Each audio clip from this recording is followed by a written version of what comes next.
Welcome to the Movers and Shakers podcast, where real students are doing real deals in the world of multifamily real estate. I'm Vince Gethings, the owner of the Wheelwell Profits Academy. Listen in as we dive into the journeys of driven individuals who are turning their dreams into reality.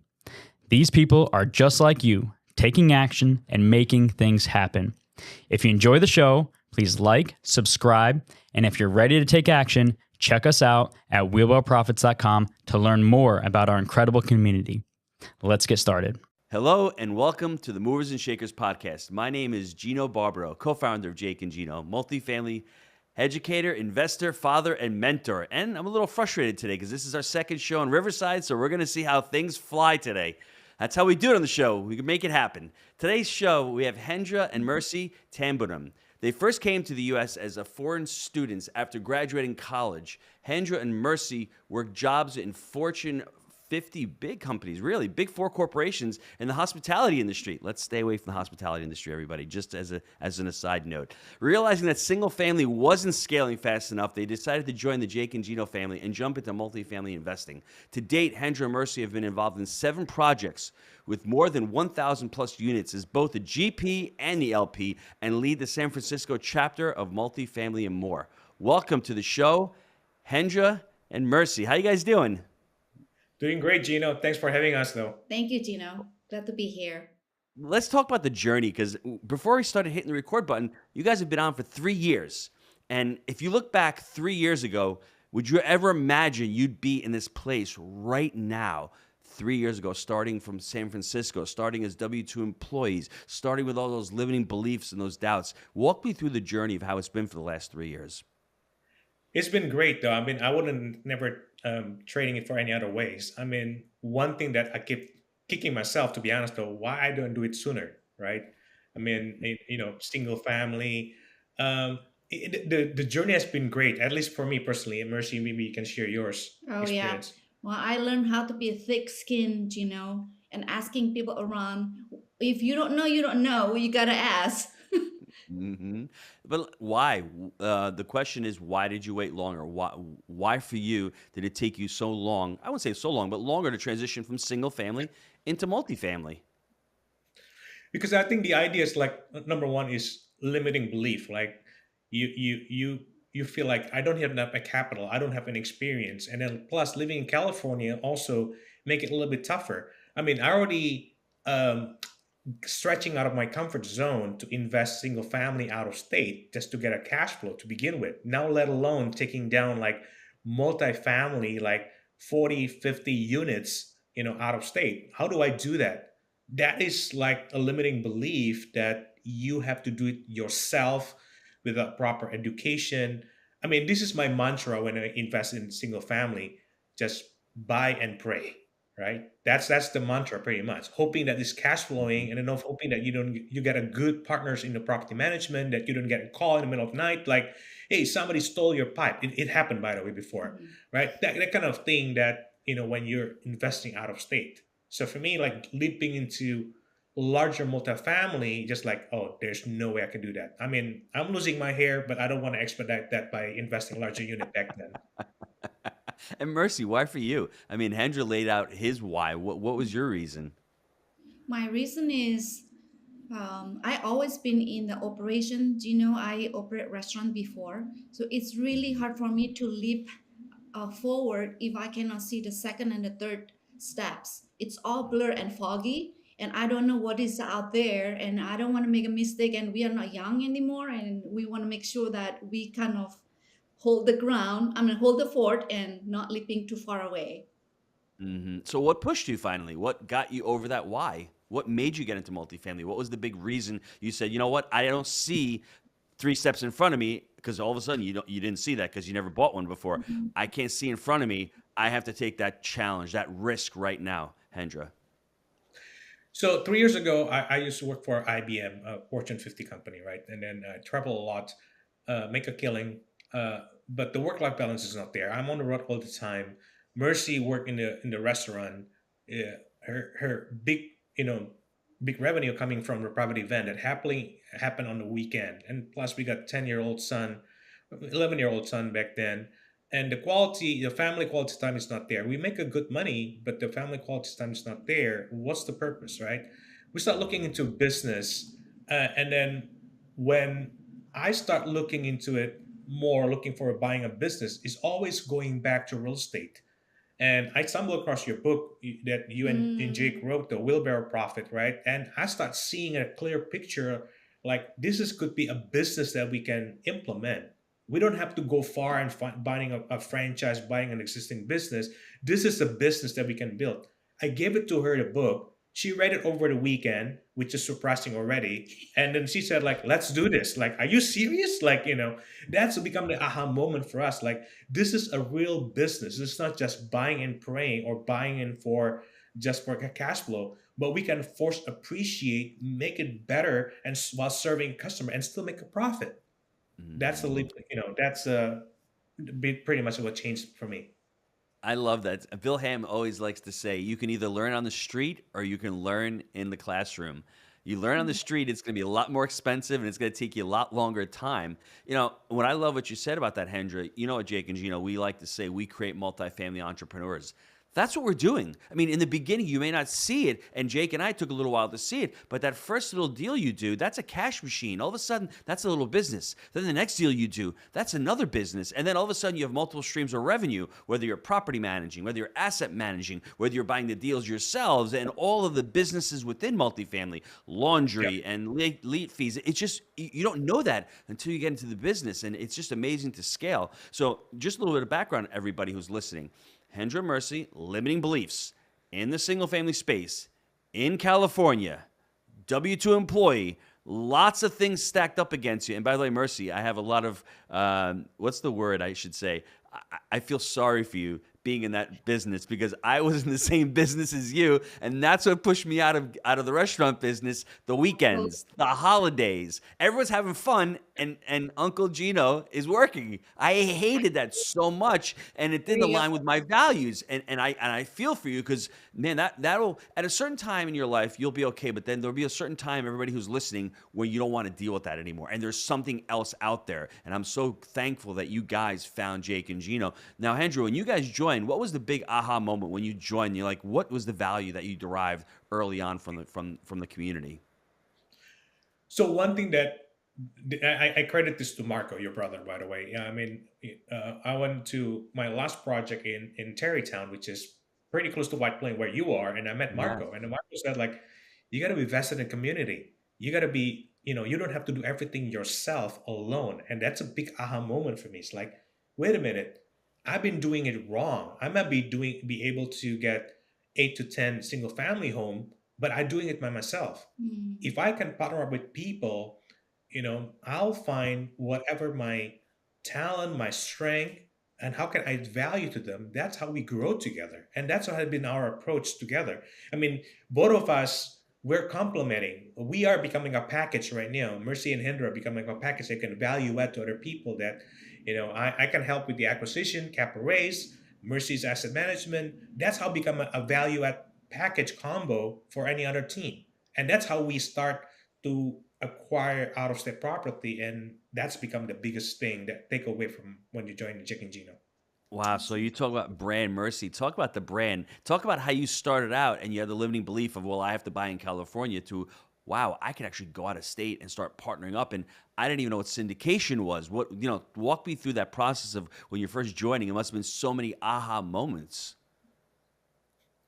You wanna say that or You Mercy? can start first. I'll add it later. Well, I mean, it's a learning process. I remember that I reach out with that kind of advice from Marco, and then I start reaching out people in community. There's some people that's actually just recently closed deals, and then I asked like, how can I help? And then turn out that there's a co-GP opportunity, and then believe it or not, the moment he said like co-GP, is like, okay, great, I can help, and I don't even know what I'm getting into. And then I start looking in Google, like, what is GP to begin with? And then that kind of thing. That's how clueless we were back then. But we are so eager to add value to people because we believe that what Bob Burke said in Go Giver, right? Like that's how you add value to people. That's how you grow and go from there. I love that. And for anybody out there who's in the Jake and Gino community who wants to reach out to Hendra and Mercy, they are in California. They've got a great meetup. They're adding a ton of value. If you want some advice, if you want to join the meetup, if you want to partner on deals with them, if you want to look at their journey over the last 3 years, because like I said, they started out as co-GPs, then they're looking at deals, and now they're transitioning into, hey, I'm going to start looking at some JV deals. And it's a great way where you have a strategy of multiple different strategies in whatever part of the market cycle you're working in. Now, Mercy, you said you left your job. You said you left the job and you've been doing this full time for the last 3 years. How has that been? How's that transition been for you? It has been slowly, but it's moving forward. And one thing that I learned that do not be afraid to ask people. And while I'm in this position, I will be more than happy when people ask me question. I will be more than happy to give all information because it's all available. It's out there. We just have I have to be have a courage to call, to pick up the phone and ask question. Hmm. Let's talk about that first deal, Hendra. When you started raising money, what was it feeling like? I mean, was it? I mean, I can tell you my first deal. I still get afraid when I'm looking at deals. That fear of, are we doing the right thing? We're placing capital and we're buying deals internally ourselves, but we still have employees investing in it. We still have the partners. My son's getting in on deals. Walk me through that first deal. What were your thoughts? What was going through your mind on that first deal? Feel like the sky is crashing on me. That's a feeling. I mean, I literally pulled on my laptop. I still remember that I placed all my family in the living room. I go in the connecting my laptop to my big screen TV and explaining like, oh, this property, why multifamily, why Dallas, and so forth, right? And yeah, it's pretty crazy. But there is the thing though. One thing that I learned that people don't invest in the deal. People Mm. invest because they trust you. That relationship. People don't really look at the number, but because they trust you and you believe in that deal, that's how much trust they give it to you. They're willing to invest together with you. Now, we have had a great run in multifamily, going from 0 units to over 250 million in assets. That's over 2,000 apartment deals that we've been able to purchase through our framework: buy right, manage right, and finance right. Now, Jake and I, we created the Jake and Gino community back in 2015. We launched our first book, Build Our Profits. And since then, our students have closed over 60,000 units. That's over $4 billion in assets they've been able to close over the last 6 years. And that's why this community has been so successful. We call it results-based education, and we pour back into the community everything that we've learned on our journey from 0 to 2,000 units and all our systems and scale that we use on our very own property management and investing companies. Jake, I love that. It's not just education, it's implementation. So what I want you to do, click on that link down below, apply to work with our team, see how we can help you on your journey in multifamily. Man, I was going to ask you what learning lessons or what mistakes did you make on the first deal? That's probably the biggest learning lesson or mistake that we do is where we go into our family, we overwhelm them. Here's the IRR, here's the cap rate, here's the density, here's the median income, no flood zone. And they're like, Hendra, Mercy, what are you guys talking about? I don't even know. And then a confused mind always says no. That's the reality. But if you say to them, food, clothing, and shelter, food, clothing, and apartments, basic human need. Get out of the stock market. We're financial stewards. We're putting money into this deal. Would you like to join us? I'm offering you this opportunity.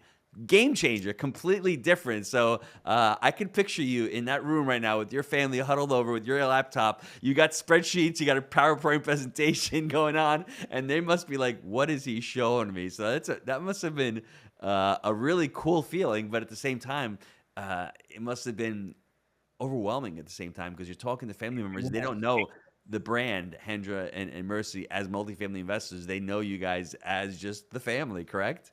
Exactly. Yeah, it was overwhelming, definitely though. I mean, yeah, I was really nervous back then. I mean, I couldn't. I mean, like, how did you know about this information? How do you trust this operator, right? How do you know this guy? How do you know all this knowledge? Like, well, we invested in ourselves too. I mean, in education wise, right? That's how we Hmm. learn.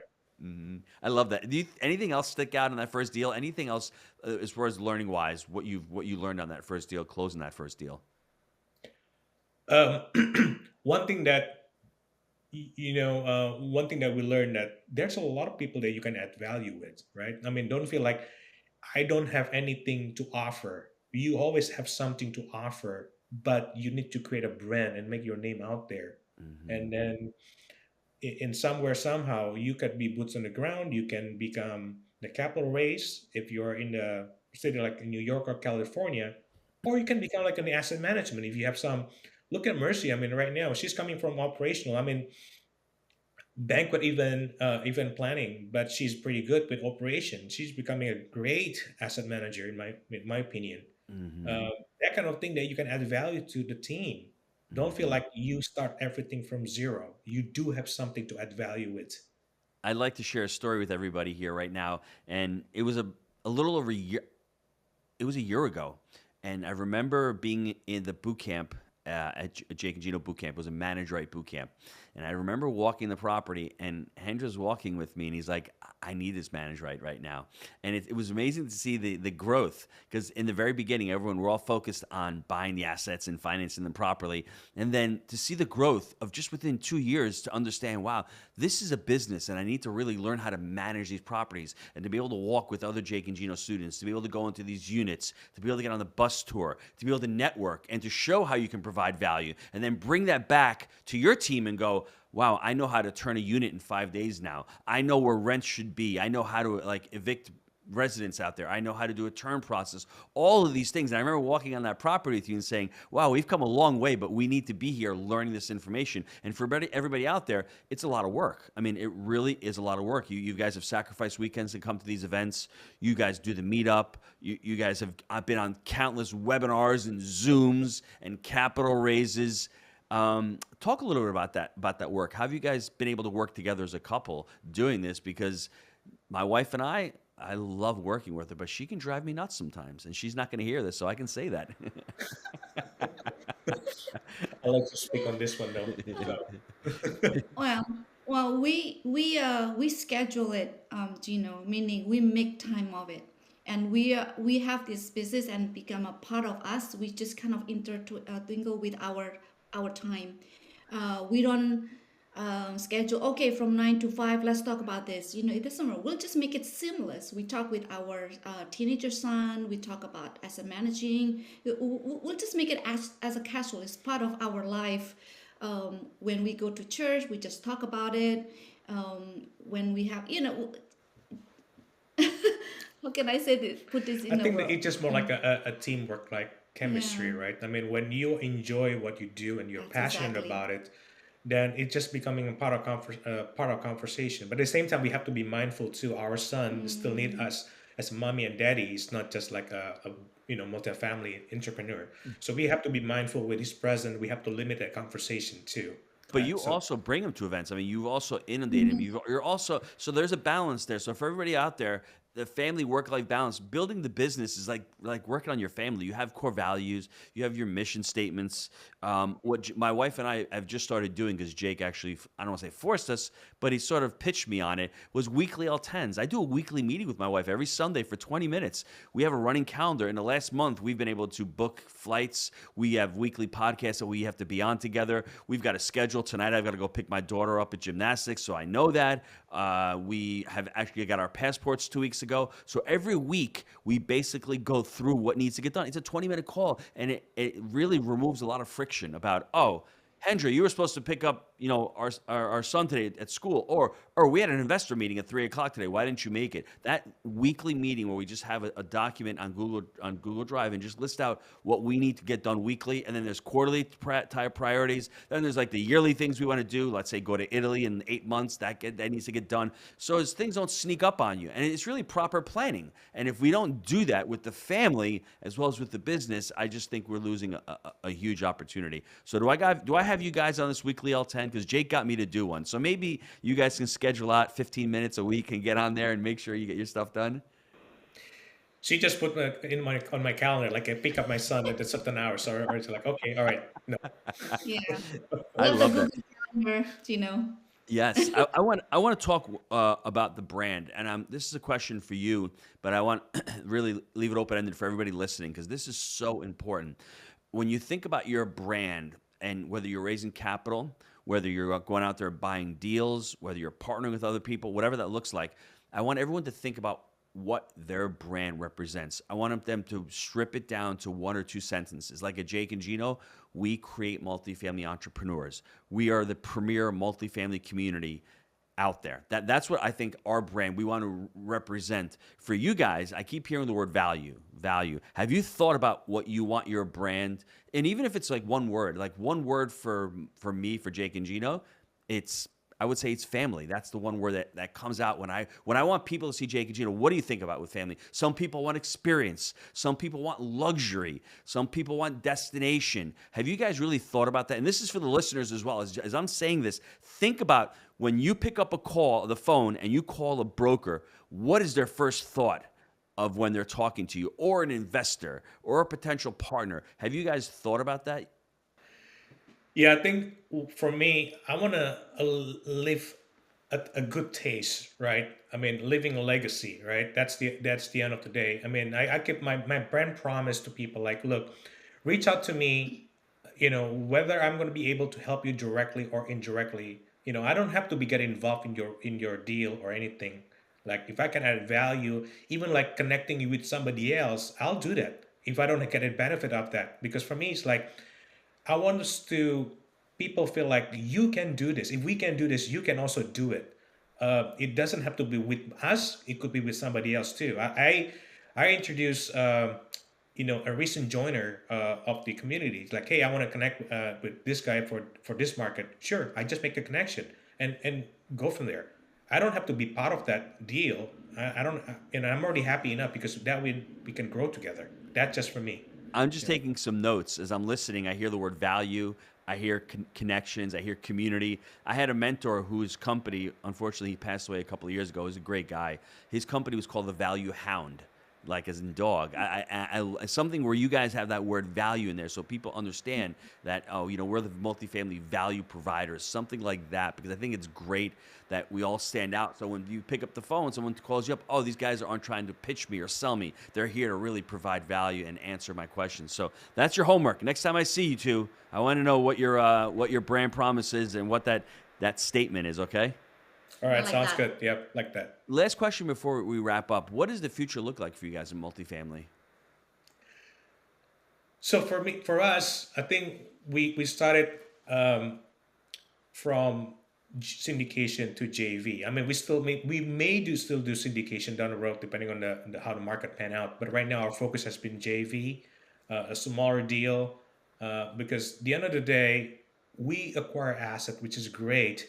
But if we through syndication 5 to 7 years and we selling it, what's the whole point? We want to leave a legacy for our kids eventually, and that's the reason why we're doing this. And then we see that JV model fit in more well for us with this, because that way then we can leave a legacy to our children and hopefully our grandchildren too. That's the reason why we've been shifting a little bit smaller deals, still in the same market in Midwest, but that's what been the focus for us. I love that. That's such clarity that you guys have been able to say, let me start here, but I want to introduce this strategy as well. Before I sign off, where can the listeners get a hold of you guys? Website, emails? Yeah, they can go to our website, Ideabox Capital, IDEABOXCAPITAL.com, or they can also reach out to Facebook, Hendra Tambunan and Mercy Tambunan as well. And I give them my phone number too, 510-270-2920. Feel free to text and we'll take it from there. Anything we can help you with the multifamily journey. That's awesome. Let me wrap this up really quick, everybody. What I love most about the story is that Hendra and Mercy are like a lot of the listeners out there. They're high-level executives. They have small businesses. They're in the single-family space. You check all three boxes. It's amazing. And you're out there and you're saying, well, there's got to be something more. I love business. I want to go into a franchise. But a franchise model is difficult. And I'm like, okay, let me try this real estate thing. I know multifamily, I can scale up. Single family, buying one at a time, it's really hard. Let me get into the multifamily space. And that fear, well, how do I do it? You seek to serve or pay to play. Got on, you find a mentor, you start educating yourself, but there's a lot of work that's involved. Going to the events, getting on coaching calls, putting in the time and the effort, doing countless webinars, getting on planes. And then when you finally figure it out, you're like, okay, I don't even know what GP means, but I'm going to learn what that is. And I learned a strategy that I never even knew 3 years ago. That got me in the game. You start doing your first syndication, start raising the second one, talking to family members who think you're crazy. What is even a multifamily? Is that multiple people living in one apartment? Or I don't even know what that is, right? So start talking to your family members. They think you're crazy, but it's a great thing because those of us who are crazy are doing different things or sticking out of our comfort zone. Start working and you start providing value to others. And always, how do I provide value? How do I make the other side more valuable? Where can I derive value? Focusing on this. And now all of a sudden, from doing syndications, I'm looking at another strategy where I can start JVing these deals and getting smaller deals, mixing them up. Those may be more of legacy deals where I hold longer term. The syndications provide the capital, the fees, the asset management. You put both of those together, and in the next 3 to 5 years, you're probably going to have a couple thousand units. So it's been an amazing story. One more time before we get off the air. Phone number 510-270-2920. And for those of you out there that really are serious, most people give their phone numbers out there and they say, oh, I'll give them a call. If you're really looking for advice, if you're stuck on single family, if you don't know what the next turn for you is, give them a call because they were in California. They were in a W-2 job, a lot of limiting beliefs they had, and I'm sure a lot of the listeners have those limiting beliefs as well. So if you're stuck and you need some mode of inspiration or motivation or just a next step, what to do next, reach out, use that phone number. Don't be afraid. And I want to thank you both for being on the show. It's been a pleasure. Have a lot of fun, and we will see you guys soon. Take care, everybody. Thank you, Gino.